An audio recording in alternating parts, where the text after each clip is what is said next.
So isang mapagpalang araw mga boss. Sa video natin ngayon, ipapakita ko sa inyo kung paano mag-DIY ng pag-change oil sa ating Suzuki Happiness na motorcycle. So ngayon, ipapakita ko muna sa inyo kung ano ating mga dapat ihanda ng mga tools. So meron tayong dalawang gloves, meron din tayong Suzuki na owner's manual para sa pag-reset natin sa warning lights ng oil mamaya. Kailangan din natin ng ratchet or hindi kaya combination wrench. So meron din tayong mga socket na 12mm at saka 17mm. Ito yung para sa gear oil at ito naman yung para sa engine oil na mga drain plug natin. So meron din tayong trapo, stupo at saka itong ating synthetic na engine oil na Petron mga boss na SAE 5W40 Yazoo MB. Pang scooter to mga boss. Alright. Tapos meron din tayong gear oil. Papakita ko muna sa inyo mga boss na nagwa-warning lights na ang ating oil. Ignition on. Ito na siya mga boss, kitang-kita, di ba? So paano natin to tatanggalin mamaya pagkatapos natin malagyan ng bagong oil?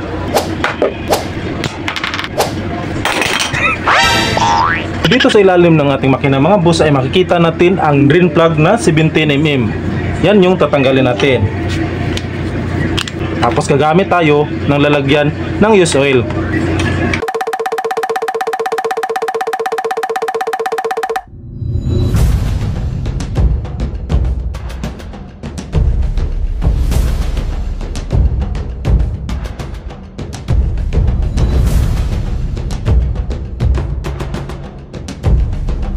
Pagkatapos ay tatanggalin natin tong pinaka oil strainer niya mga boss dito sa loob ng ating drain plug. Ito yun para ma-check na rin at malinisan.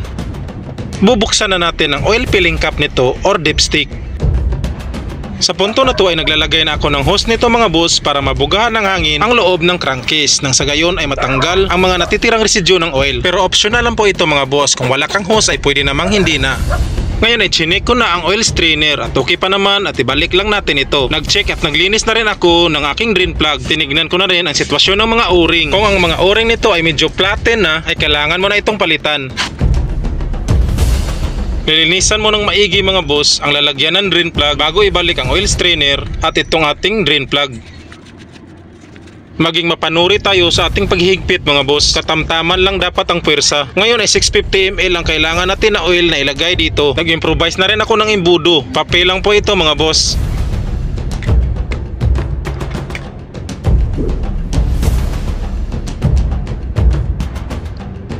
Dahil sa 800 ml itong bagong oil na aking nabili ay kailangan na hindi ito maubos mga boss. Susundin lang natin ang instruction ng ating makina. Pagkatapos nito ay i-check ko na ang level ng oil sa pamamagitan naman ng dipstick. Kitang-kita naman mga boss na nasa maximum level na ang ating oil sa crankcase. Hinigpitan ko na ang dipstick gamit ang plier para hindi ito madaling mabuksan ng mga masasamang loob. So sa punto na to mga boss ay sinunod ko naman ang pagpalit ng gear oil. 2 beses pala ng pagpalit ng engine oil bago ako magpapalit ng gear oil mga boss.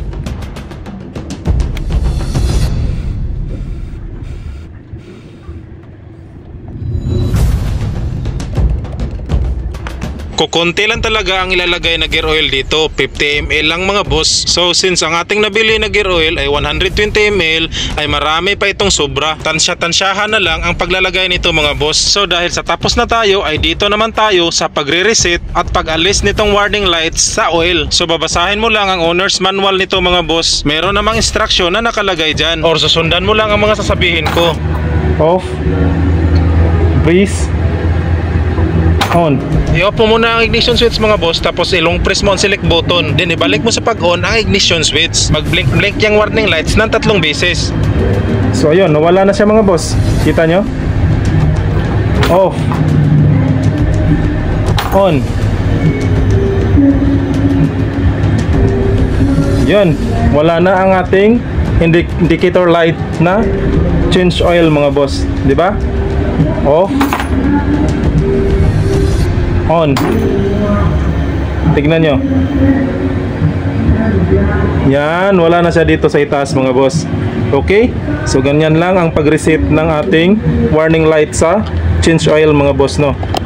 So sunod na magbi-blink to or lalabas to ay sa sunod na change oil na naman. So hopefully ay meron kayong natutunan sa ating video ngayon. Paki-share at paki-like naman mga boss kung sakali lang. Maraming salamat and God bless.